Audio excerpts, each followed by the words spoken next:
Welcome back to Pop Culture Theory. I am Saccora, and I am here with DM Bill today. We are going to be doing a dual wielding DM session where we're going to be answering some questions we've got. We might have a little camera issues. Our camera person, my wife, she's amazing, is going to get some things fixed here for a second, so just give us a moment. We're going to answer a couple questions that have already been asked here, and from there, we're going to go ahead and chat with you guys. Ask us any questions in the live stream. We'll try to get to them. Between DM Bill and myself, we have 40 years of combined experience playing Dungeons and Dragons DMing. So give me 1 second. You're going to see me looking over here once in a while at the computer, see if you all have any questions. I'm going to pull up our first question that I have from some of our past stuff there. You're going to see me drinking scotch. I might have a beer. So our first question I was actually asked about was somebody who was going to be getting into DMing. And it was Joshua Stamba, and he asks us, what are some interesting story elements as well as plot lines or encounters that we've used for somebody who's trying to get into DMing? So if you want to take that away, I'm going to pull the live video up so we can read other questions, and we're going to explore that for just a moment. Yeah, absolutely. So, regarding being a DM who's new to DMing, there's a lot of ways you can start a campaign or an adventure or just a bullshit session. That's what I like to call them. Typically, you want to make sure that you BS beforehand, and that you're engaging with everybody who's going to play, and make sure you guys have some basic ground rules about how you're going to play the game and the characters that you're going to be using. So, some people call this session 0 or episode 0. You want to have a sit down with everybody, or just a meeting with everybody, and tell them, hey, this is the kind of adventure I'm thinking about running. What kind of characters are you going to play? What do you want to do with your characters? It's for, especially for new groups, there's a lot of rules involved, so don't focus on that so much. I would say focus more on the type of fun you want to have. I actually think that's really key, and it leads into what I wanted to say, which is it's about your group first and foremost. And I'll talk about a couple of story elements I've used as hooks to begin with and kind of explore some hooks you can go with. But so much of it involves your group and what your group would like to be doing. So I've ran all sorts of different kind of campaigns. The current campaign I'm running is political intrigue all the way. It is not so much talking about encounters and that kind of stuff. They talk their way out of 90% of encounters. But that's what the group wants. So when you're talking about hooks, the classic, if you are not sure what to do pretty much any time I'm running a one-shot campaign, is everybody meets in a bar. You can get them to throw down in a bar fight if you want. You can have a town herald bring them together in a bar. A lot of that comes from doing classic adventure paths that were pre-written, and they often, town herald walks through town and do-do-do, all heroes come together, fight the wizard. So that is a very classic one, and if you are running just a quick one-shot, or it's getting a first group together for the first time, that's never a bad way to go. If you're at a loss for how to start, I highly recommend that start. Otherwise, you can always go with intrigue right off the bat. Have them sitting, just bring them into a tavern, have them eating, and someone dies. Someone's murdered right there. Don't explain anymore, they have to start investigating. That throws them into the game right away. There's so many ways you can do something like that just toss them right into the game. They're sailing on a ship and shipwreck. Yeah. And a lot of that does come down with the expectations of what players who are new to the game think the game is. Typically, if I have brand new players, sometimes what happens in a tavern is you sort of leave your people to meet themselves and decide how the party is going to interact and how their characters, there's no reason for quotes here, their characters are going to see each other. That, I would say, is something for more experienced players, because especially new players, they don't know how the rules around interactions are going to work necessarily, and it can cause things to slow down, because that's where, I think that's a lot of the expectation of what the game is for new players, and you will get a better chance of bringing them back, and once people feel more comfortable with the game, that's when you can get a little better, I think, role-playing interactions there. So, ways that I was thinking about for hooks for that kind of beginning. I mean, you can always just say, yeah, there's a war, and you're in the middle of it. You know, you're surrounded. Your city's surrounded by these people. You're the only ones with weapons. It's easy to go with sort of a session 0 where you tell everybody, hey, you know, you're going to know each other at the beginning of this, and that's something that can help get that traction early on. And you know, a war is a fine setting. I think an undead type of you know, like, oh, there's an undead rising, Walking Dead. That's a perfect example of just starting off where there's a threat, they need to survive it. I actually kind of want to jump in right there. Yeah. It's like he was saying with using your abilities. I think that is really key here because there's the difference between skills and abilities, and we want to talk about some skills more. We might even get to it in this video. But when you're talking about new players jumping in, new DMs, especially if it's a new DM with a new group of players, those players, if they've never played before, they're going to want to get right to those abilities. They're going to want to see how spells work. They're going to want to see how sneak attacks work, how rage works. And you're going to need to provide those combat opportunities for them. So going for a very heavy role-playing game with them right away might actually dissuade some of those players. So I have a handful of things I kind of lean on as crutches when I'm doing level 1 if you're starting there. Undead, DM Bill. Bill for William. That's not obvious. Yeah. But so DM Bill kind of brought up Undead. That's a huge thing there. And beyond that, we also have, you have your classics. Goblins. Goblins are always a classic to use for first levels. And it gets them going sometimes, especially with a new group, because it's very standard to the format. They're going to want to just go squish some goblins. They think it's easy. They are easy. Kobolds, if you want to go on a dragon adventure, are always good. But then you can always branch into some more unique things if you want to get your players' interest without going down those basic routes. And one of those that you guys can do is look into some of your like Fey creatures. Don't overuse them. Even a low-level Fey at half CR or 1 CR can be a pain for a group of characters if used right. But Fey can be an interesting use if you're going into like a forest type setting and you're going to be heavy on that kind of elven fantasy. On the Underdark settings, if you're going to be going and dealing with Drow or Durger, you can easily go with some of those insects. Throw them up against some rats at first, maybe a spider, maybe a couple of like creepy crawly bugs. It'll kind of get that feeling going for the campaign that you're wanting to build.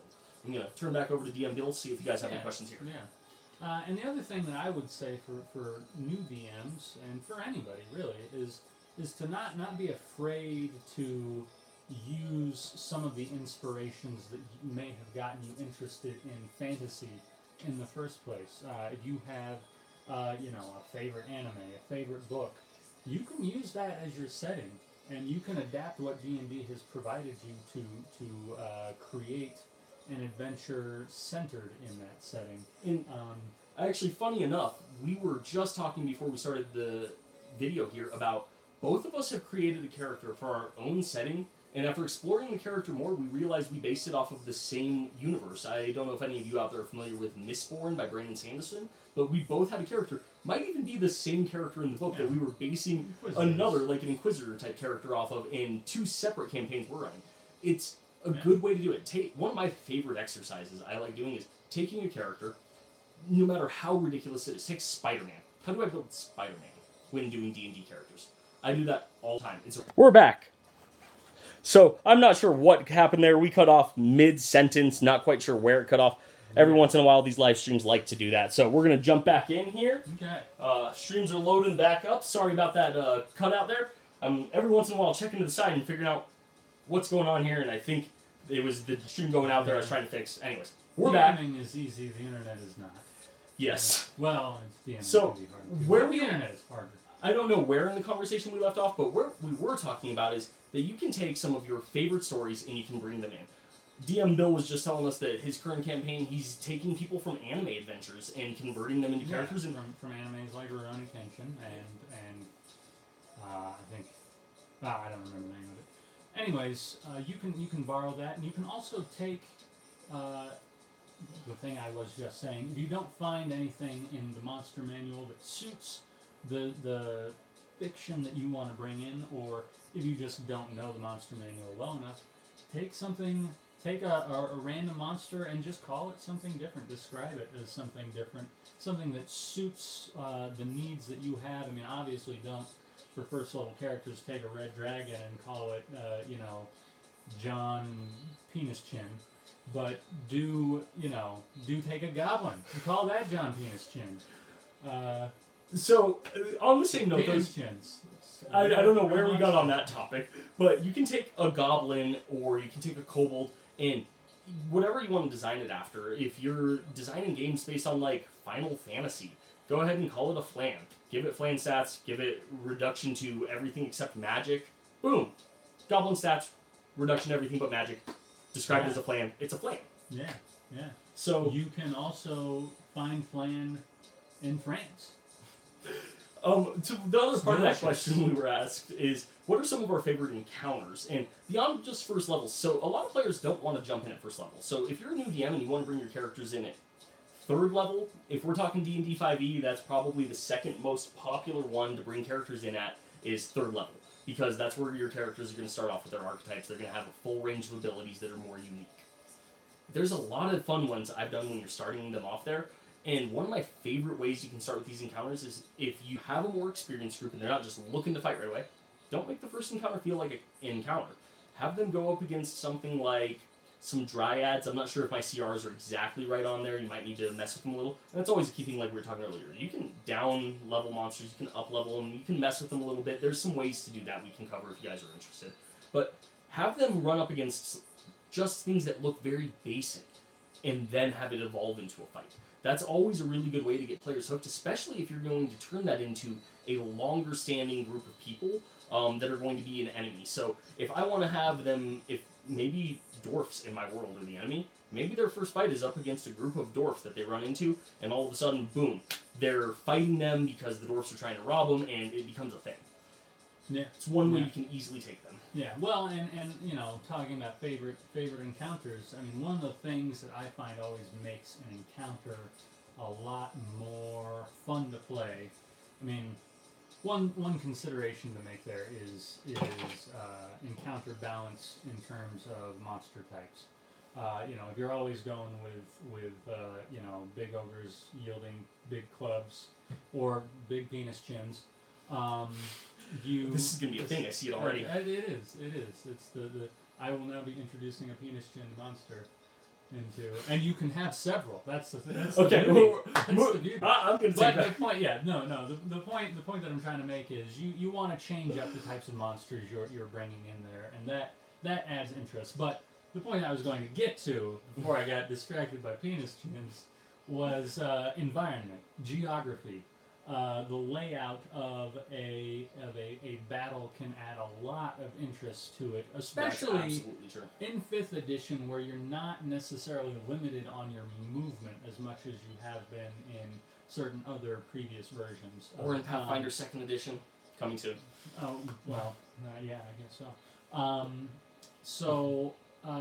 Like one of my favorite encounters, and it's not one that I've ever successfully pulled off, but the Orlando Bloom version of the Three Musketeers had a fantastic ladder fight that was very, very well choreographed, where they're in a mill or something. I don't know, it was a room of ladders. I've never needed a room of ladders. I wish I had. I'm going to have to figure out a way to need a room of ladders, but that was so fun to watch, and you can incorporate something like that. Well, I want to take over for a second there. That's actually a really good concept. We just touched on ability-based characters. If you have a more experienced group, and especially if you're running people like rogues and some bards, or any class can really go skill-based if they really want, but those are going to be some of your more skill-based classes, you can work those in. In ladder fights, that's like a rogue's dream. I'm using my climb skill check, I'm using my acrobatics skill check, I'm using athletics. I think climb actually was put into athletics specifically in D&D 5e. But you're using all these skill checks in addition to fights. And if my opponents are failing these skill checks that I succeed at, they're at a disadvantage here in the fight. That's a really good way to bring something like that in if you have a more advanced group that wants to take advantage of those skills in addition to their abilities. Yeah, and you can also, have the fighter has a role there because he can just hang out on the bottom and chop down the ladder. Well, honestly, I was literally going to say that. He's going to be good at climbing anyways. But the barbarian can be chopping the ladders. The barbarian can chop the wizard can chop ladders. Burn the ladders down. I like that. So that actually, putting just the environment in there really is a good suggestion. Yeah. I actually wanted to bring up one other example of a really fun encounter. This is one of my more recent groups I've done, and sometimes, like this political intrigue group I'm working with, you have a group that you need to establish that, you aren't going to be murder hobos. I'm not going to let you run around and just kill everything. So, in this case, I threw them up against a mine full of goblins, but I never established the goblins were enemies. The goblins never did anything wrong. They murdered a mine full of goblins. And every town around there started putting them to work because that mine full of goblins was producing trade for all these towns. No one ever told them to murder the goblins. Nobody ever told them the goblins were evil. Yeah. So sometimes you can take a twist like that. Now, I wouldn't recommend it for new players. This is a very experienced group I'm playing with, and so it's one that they were all able to take a step back and really look at what had happened and decide it was a really actual fun way to progress this campaign. But if you're trying to establish a campaign where you don't want them murdering everything in sight, do it right off the bat. Go ahead and make it clear to them that, you need to have a target, or there's going to be repercussions. There's laws in this land. There's towns that aren't going to want to see you if you do this. And my group's been working off these towns since that they murdered an entire economic sector. Yeah, that's pretty harsh. That's pretty harsh, yeah. No, that's good to do. One point where I would maybe disagree a little bit with your statement, maybe not necessarily with you, because we're kind of just flying by the seat of our Pants here. stools. We're on stools. When it comes to saving some of these things for more experienced players, I would say, you can kind of throw caution to the wind. One of the things that's fantastic about inexperienced players is that they don't know how things work. They also don't know how they don't work, and they also don't know that you don't know how they work either. So if somebody wants to climb a whole bunch of ladders and do a ladder fight, maybe you don't know the appropriate skill check to make that happen, but you can just tell them roll a d20 and then just decide. Wing it. Yeah. As a DM, if you're a first-time DM and you're not familiar with all the rules, that's always going to be my advice: is improvise, improv it, wing it, however you want to say that, because that's going to be your best friend in these situations. And there comes a moment when your players start rule sharking, where they're going to start realizing that you're not necessarily using the rule as written in the book. And then you kill them. No. I don't recommend that. But in that case, you should keep up with the rules. You never want your players to be more informed on the rules than you. It happens sometimes. There's sometimes that they know their class so well, and you've overlooked this one aspect, and it'll break up things in the course of the game. And that's where, if you have a more experienced group of players, one of the downfalls of a lot of groups that I've seen that you should be wary of and try to address is that you can't let your players let the rules get in the way of the fun. There's times where you're going to explain, one of the most annoying things, and I've had to, at certain groups, ban them having monster manuals. Unless they need a monster manual, Rangers, most of those animals are in the back of player's handbook now. They don't need a monster manual. And there's cases where they'll be like, well, I'm fighting this monster, and that's not how his ability works. Yeah, maybe I edited the monster. Maybe I thought you guys were too good for that monster, and I needed to make it a little harder. And that's points where you just have to look at your players and tell them that's not who it is. I've actually made it, like I said, rules in my campaigns. You guys don't get a monster manual. If I see you looking in the monster manual, I'm going to just start imposing disadvantage. Your character's distracted, because clearly you're distracted. Yeah. Or everything's a homebrew monster. Even if it isn't. It's a great way to approach that. It's just, I made it up. Yeah. Well, and on that topic of rules interruptions, I mean, that is something that I think Dungeons and Dragons and role-playing games in general, some more than others, have gotten sort of a penchant for, because that is something you'll see in Hollywood or portrayals of the game, is arguments over rules. And yes, that happens, but ultimately you are the dungeon master, if you're a dungeon master, and if you don't know how a rule works, or you made a bad call, you just say, listen, we'll address this later, for now we need to keep things moving. Ultimately, you shouldn't be trying to mess over or, fumble your players by making calls against them. If you don't know what the rules are, just clarify, hey, still flying by the seat of my pants, but it's important that this moves forward. That is more important than the interpretation right now. And if somebody continually tries to force you into a position where they are right and you are wrong, you might need to pull that person aside. That's a common thing that a lot of And other address- GMs will recommend, Yep. or just don't play with them. Well, I and most DMs are going to tell you first, you should always talk to these players one-on-one first. They might not know that it's causing an issue at the table. In a case like this, though, if you were having people rule shark you and get into you about issues, especially if you need the game to run that way, sometimes you need every save to fail, period. And 3 of them get nat 20s. I've had it happen. In that case, I just was like, oh, it's a persistence save. 6 seconds later in the next round, make a save. If it's not a nat 20, you're going to fail. There's just sometimes that you have to knock the whole party out. There's sometimes that you can't let certain things go that way. And we had discussed this earlier, that sometimes you need information to go a certain way for the story to actually progress that way, especially if you're using a pre-made adventure path. I've had players destroy adventure paths by getting information too early because they thought of something the adventure path doesn't account for. You can stop that as the DM. You can always reach in and say something like, yes, you rolled a nat 20 to steal that note from the person before they handed it off, but in reality, it didn't work that way. You took something else out of his pocket. You thought it was right, but maybe that something had like a couple of scribbles that give you a little bit of key stuff that doesn't ruin the game. Yeah. I still try to reward them on that nat 20 or that high roll, but you can't let it get in the way of the game ultimately. Yes. And you can, I mean, you can always retcon stuff in your own fiction as long as the players they don't know about it. So in the case of the stealing of the letter, they took the letter. It was not the real one. It was a decoy letter.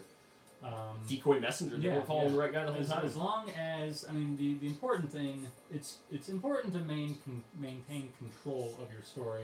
It is also important to create a sense of freedom in the world.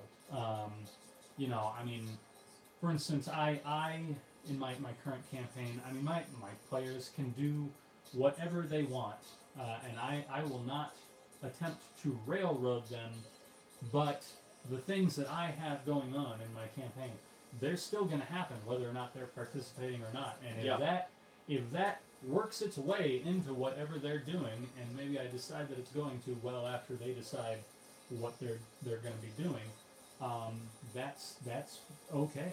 And that creates a sense of a living, breathing world where, they might be like, well, I want to build a house here. Well, that's fine. This area is infested with demons, and it was before you got here. In that case, you can also do things with them where you can make it clear to your players they're on a bit of a timeline whether they address it or not. They were told to go deliver these products to the town. If those products aren't delivered, that could have repercussions. Yeah, the players decide not to deliver them for a month. People starve. Maybe that was essential food. Maybe that was essential gear. So you can always, as DM, put a timeline on your quests. Put a timeline on what happens and give it other effects if they choose to just ignore those.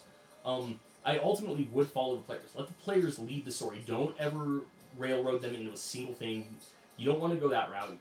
But you can give them effects if they don't follow the story that still make the story intriguing and maybe even make them want to go back onto that story you were hoping to tell. And if you do end up with a situation where players are going in a direction that you completely did not plan for or didn't really want them to go, I mean, that comes down to the original communication, making sure you understand what type of setting and scenario the players are looking for. But you can, if you have material already built, you can try to reskin that in the first place. I mean, let's say you spent a whole bunch of time drawing up a dungeon with, all these rooms that have intricate traps, and, they decide they don't want to go into the dungeon. They want to steal from that mansion. Well, now the traps are in the mansion. The rooms, for whatever reason, are in the mansion. That happened in our campaign. Did it? I almost feel like I was playing in that campaign. Anyways, it's a way you can absolutely go about things. Sometimes you don't want your players to shoehorn you either or railroad you either. So you need to have a nice give and take where you're telling the story that you want to tell, or at least a story you're interested in, while your players are able to continue on a story that they're interested in. So that's an important piece of that. One of the other questions I've been asked, and I haven't had any other questions asked live. Again, this is a bit of an AMA. If you guys have any questions for us, go ahead and ask us live here. But I had one other we could talk about for a moment, and that's how do you address characters who are using overpowered builds, are using clearly broken things? Twinkers. So, Twinkers, and so maybe one of the best examples that my players have even brought up to me, and you can shut this down before it even begins. Certain things like Pathfinder Society or D&D Adventurers League shut these down by not allowing certain things in those. But I think we're all familiar with the druid that can summon the pixies, turn you all into dinosaurs. Is that they may not be aware of that. There was a build in 3.5. It's in 5e too. There's a 5e version of the build. Yeah, that face. There's a way to do it in 5e, and it's actually been taken out of Adventurers League, but you can basically summon a bunch of low-level creatures who then are going to turn you into higher-level monsters. There's ways around that. Now, you can either nip it in the butt. Oh, that. Yeah, with the polymorph and the limits on, yeah. So you can nip it in the bud right away. If your players bring it up, just explain to them that it's not an option, that you don't want to see it in your campaign. But, well, and the other thing to remember is that one specifically, and especially anything that deals with summoning something, I think they are not in control of that summon. Absolutely. Summoning, they don't have control over summons. That was something I was going to bring up, and it's an often overlooked piece in that build. That build is definitely up to DM discretion because I am in control of your pixies. And you can always do the, maybe a sort of evil genie thing, like, well, you tell the pixie to turn you into something, and that's fine, they do, but the act of them turning you into that causes you to lose concentration on the pixie, and then the next thing they do is turn your fighter friend into a bunny rabbit, because they think it's funny. And I think on technicality, it might not cause the concentration. No, you as DM can play on this. But there's some other ways, like, there's always an answer in everything in D&D I found, and in most Pathfinders, there's very few Pathfinder things I haven't found an answer to, and most of that involves if you get into Mythic levels, and if we're in Mythic levels, I have a Mythic answer. So, that all being said, you can always let your players know if they're going to play with these things, you're going to play with them too. So, a good example of this is going back to 3.5. Psionics was a very controversial topic. And I always play by the rule of if my players want to use psionics, that's fine, but then my world uses psionics, and they need to expect to run into psionic fights. And the same concept goes with if my players want to try to do things like have a druid that's at a low enough level that he probably shouldn't be doing these things, summoning pixies and playing like that, I'm going to play my villains like that. I'm going to up myself to your level. And I also can just throw things on my villains that might not have been there originally, and you didn't know. Dispel. Dispel works amazing magical wonders. Counterspell. Yeah, that's true. Nobody ever thinks of Counterspell. Yeah, just having a villain with Dispel or Counterspell can be very effective, especially at the low levels where they can't even cast the spells that they, above 3rd level, I think, is in 5e. Yep. That's where it automatically works.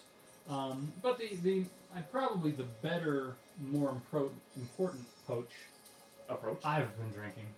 The more important approach to deal with Twinkers, especially if you're a new DM, is just to let them know, like, hey, listen, you created something that I don't know how to deal with yet. Please create something different. And once, the group has more experience, and maybe the rest of the group who's new to the game, because typically, well, I guess you could have new players that twink if they look it up online. I've had it happen. Yeah. But typically that's going to take away some of the fun of the other players because they're not going to be shining as much.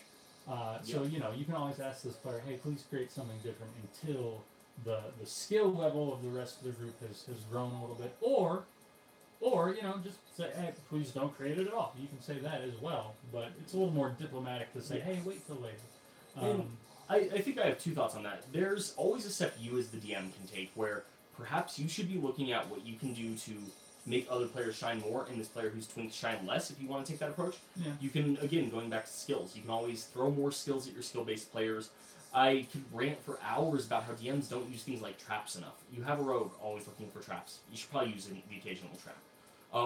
But beyond that, you can be looking at doing things that make them shine in the sense of maybe magic's not going to be good in this fight if my twinker's a mage and everybody should be up close. Have them focus the mage if they notice it. There's some ways you can play that. Yeah. Or, like I said, you can always go the kryptonite route. Everybody has a kryptonite.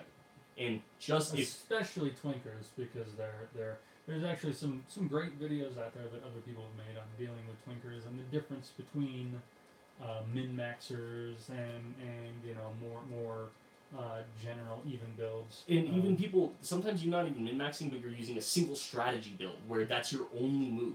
Yeah. There's always a way around that, and you can be a Kryptonite DM player if you really need to. Sometimes you have that player that you want to keep in your group, who doesn't want to leave their character, but also isn't getting that it's affecting group. Sometimes you're close friends with this person, and you don't want to ruin that relationship. So 1 or 2 sessions of showing them that their build won't work in your world might get them thinking that they either need to change characters, or that they should adjust the way they play. Yeah. But you know, most of it can just be solved through discussion and Diplomacy is always your best friend you as a know, DM. you can always just do a total party wipe. Have that penis chin just come in and just penis everybody. And I think that's actually a good place to kind of cut here. We've covered the 2 questions I had. We don't have any more at the moment. And as we said, you know, this is our dual wielding DMs with 40 years of party wipes between us. So yeah. if you guys have any questions for us, let us know in the comments below. We'll go ahead and check those after we upload the video. We would love to do some more dual wielding DM videos. Let us know what we can do better. Let us know what we're doing bad. Let us know if you just don't like our faces. Yeah. We can always attach penises. Or we could throw a board down. We can show you some miniatures. I'm really gonna ride this. This is going to be a thing. If you guys are in for hashtag penis chin, apparently it's part of dual wielding DMs now, and I didn't even know it. Yeah, hashtag DM. Alright. So I think that's all from Saccora and DM Bill here with dual wielding DMs. 40 years party wipes between us. I'm Saccora with Pop Culture Theory. I'll catch you all next time. Penis chins. I'm gonna create one for the next video.